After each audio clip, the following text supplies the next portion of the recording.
So I'm live here.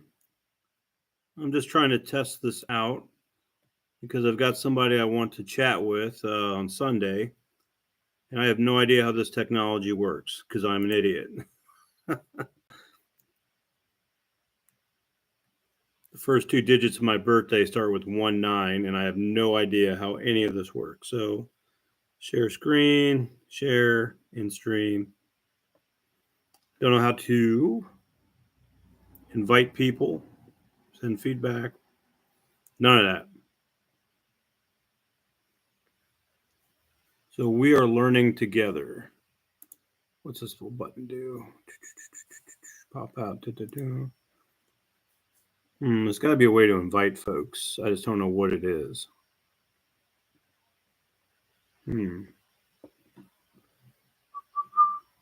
Welcome to the chat. Welcome. See what this does. Do customization, smoke test. Nope. Do it live, baby, or don't do it at all. Engage with your audience. I'd rather not. I don't want to engage. Don't know what this is. Do pop outs. All right. So this is pretty well useless for what I want to use it for. Because I can't invite people.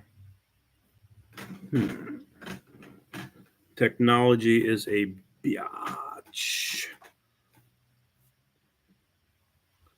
Oh, forget the clothes. I was just doing yard work and stuff. Do I look like a hot bag of ass? And I need to clean my house. So it's a little dirty. But don't you worry. I will be clean and ready for game day. I don't even know if you guys can hear me. What's this thing do? Share screen. I don't want to share nothing. All right. What's this? This is the amount of people. Boom. Boom. Can't download. Okay. Not worried about it. And of course, my computer decided now is the time to try to update some shit. All right. Well, I'm here.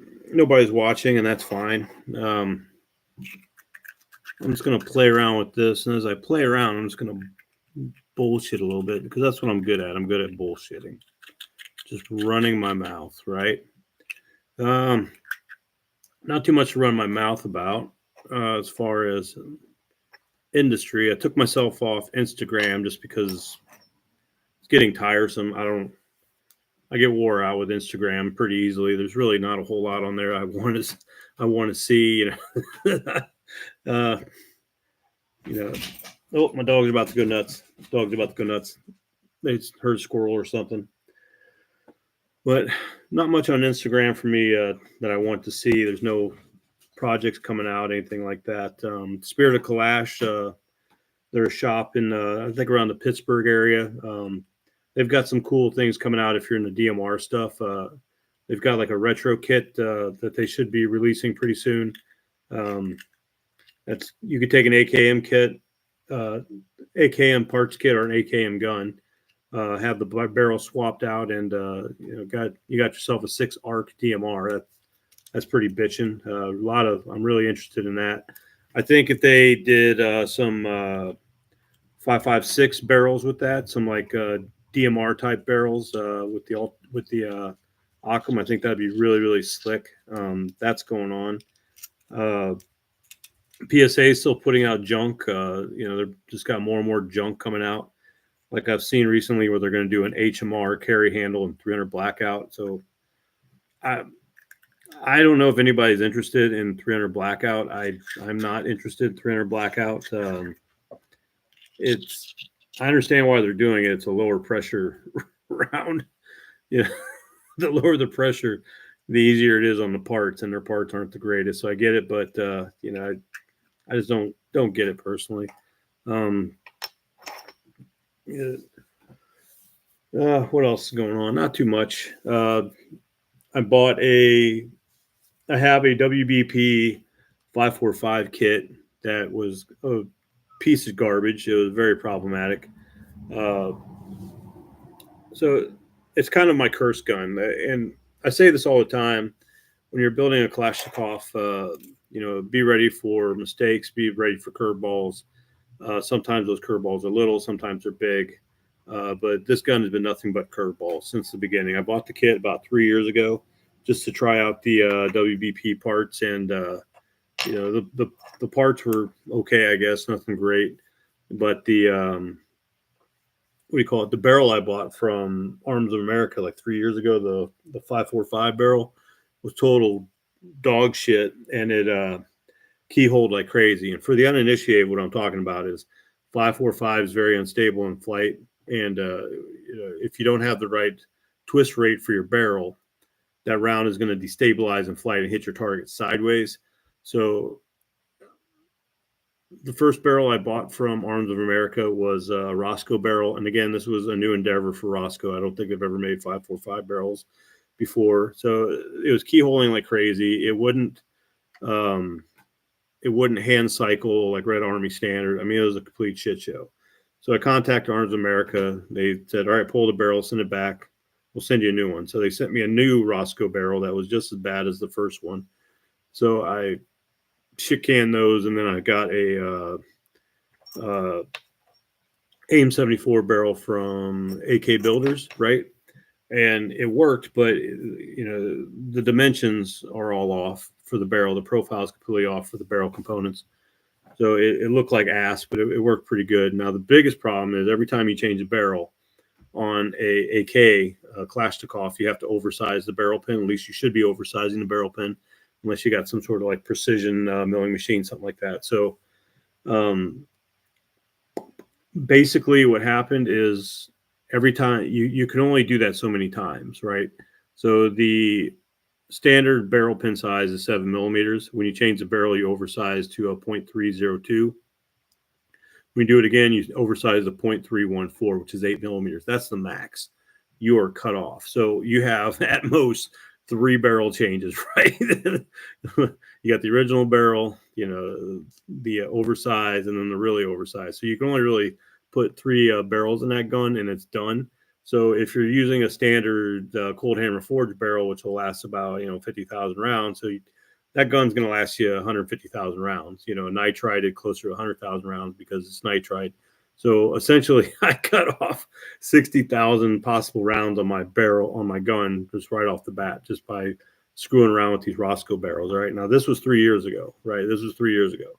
So I've been running it for like the last 3 years, 545. It's not great. It has everything to do with the way they set up their bolt for a spring-loaded firing pin. The harder primers of the Russian steel case ammo, that spring-loaded firing pin just doesn't like, and I'd say 1 out of probably 50 was a light primer strike. So I wasn't happy with that. So I wanted to go back to American commercial grade ammunition. To do that, you need 5.56. So I bought a 5.56 from Arms of America, and it was a WBP barrel. And guess what? It was dog shit. I mean, at 25 yards, my grouping was like 7 to 8 inches. It was disgusting. So I contacted Arms of America, and they're sending me out a different brand of barrel.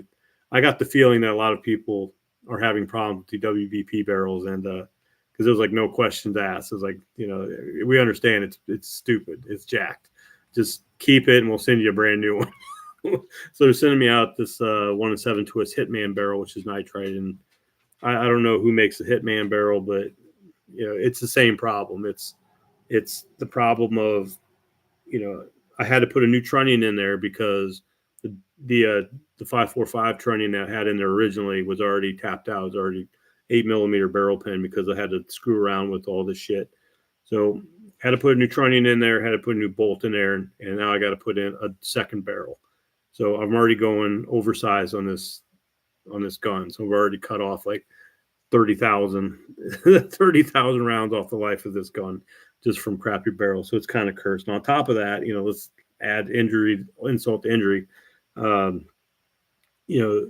put an Occam rail on it, and I don't know what happened, the Occam rail just kind of got stuck on there. What I mean by stuck is those things aren't really designed to come on and off. It's not like a Sure Shot chassis where you can like take it on and off. Once you put it on, it's designed to stay on there, right? So I went to unscrew it when I realized I had like 7 to 8, inch spread at 25 yards, and I stripped out 2 of the screws. Went to drill them, I couldn't drill them, and the only way I could get this damn thing off my gun, I literally had to cut it off. So not only did it cost me, time, it also cost me an Occam rail, which costs like $300, right? Like, not good. So as I am still a big proponent of the Occam rail, I think it's great, but you got to know the limitations, and the limitation is it's designed to go on and not come off. It's not designed for, well, I want to move it around gun to gun. No, it's designed to put it on and it stays there forever, right? That's what it's designed to do. But anyway, we're going to cut off here. Nobody's watching, and I got to figure out what I'm doing wrong. So talk to you later. Bye.